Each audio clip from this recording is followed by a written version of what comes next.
आज बहुत खुश लग रहे हो, नहीं बेटा ऐसा कुछ भी नहीं है, मैं हमेशा ही इक्वली खुश रहता हूं ऋत्विक। कभी कभी जब मैं थक जाता हूं तो जरूर ऐसा लगता होगा, अदरवाइज मैं तो खुश ही रहता हूं, है ना।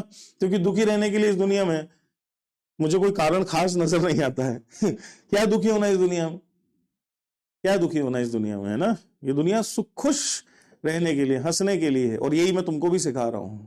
दुखी रहना, इस लाइफ में दुखी रहना अचीवमेंट नहीं है।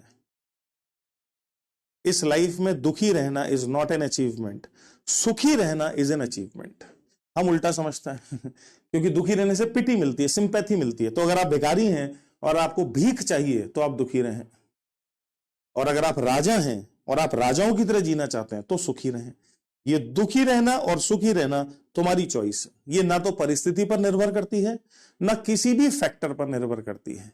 ये तुम्हारा जीने का तरीका है, किसी पर भी निर्भर नहीं करती। ये वही इंसान एक तरह की सिचुएशन में, या एक तरह की सिचुएशन में एक इंसान दुखी हो सकता है, और उसी तरह की सिचुएशन में दूसरा इंसान इतना सुखी हो सकता है, इतना सुखी हो सकता है जिसकी कोई लिमिट नहीं।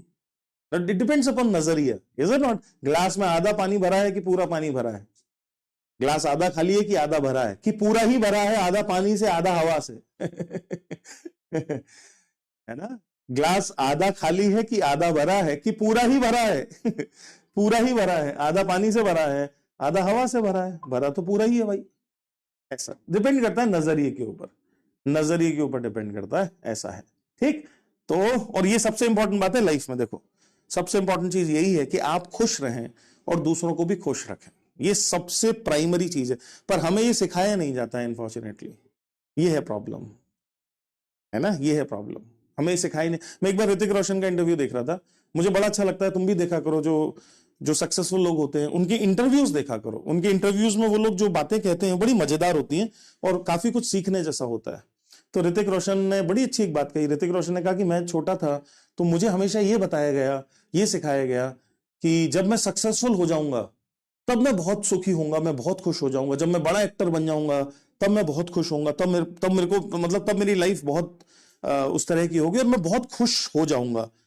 एंड देन वन डे मैंने मेहनत करी और मैं बन भी गया, पर मैं खुश नहीं हुआ। बड़ा अच्छा, उस यूट्यूब पर इंटरव्यू देखना उसका, बड़ी अच्छी बात कही उसने कहा कि मैंने बहुत मेहनत करी, मैं बन भी गया बड़ा एक्टर, पर मैं खुश नहीं हुआ उससे। तो मुझे पता चला कि मुझे गलत बताया गया था। मुझे गलत बताया गया था, क्योंकि खुश होने के लिए किसी चीज को पाने की जरूरत नहीं है। You understand. खुश रहने के लिए किसी चीज की जरूरत है ही नहीं। खुश तो आप हैं ही, उसके लिए किसी चीज की जरूरत नहीं। हम हमेशा खुशी को किसी ना किसी चीज से जोड़ देते हैं कि आईटी में सेलेक्ट हो जाऊंगा तब खुश हो जाऊंगा, गर्लफ्रेंड बन जाएगी तब खुश हो जाऊंगा, नौकरी लग जाएगी तब खुश हो जाऊंगा। और हम पाते हैं कि जब ऐसा हो जाता है तो हम खुश तो हो ही नहीं पा रहे हैं। मजा तो आ ही नहीं रहा है। समझ रहे हो क्यों? क्योंकि हमने उसको एक गलत चीज के साथ जोड़ लिया। अब गलत चीज के साथ जोड़ लिया तो हमारी उम्मीदें हो गई बहुत ज्यादा। फर्स्ट ईयर में जब लड़के पहुंचते हैं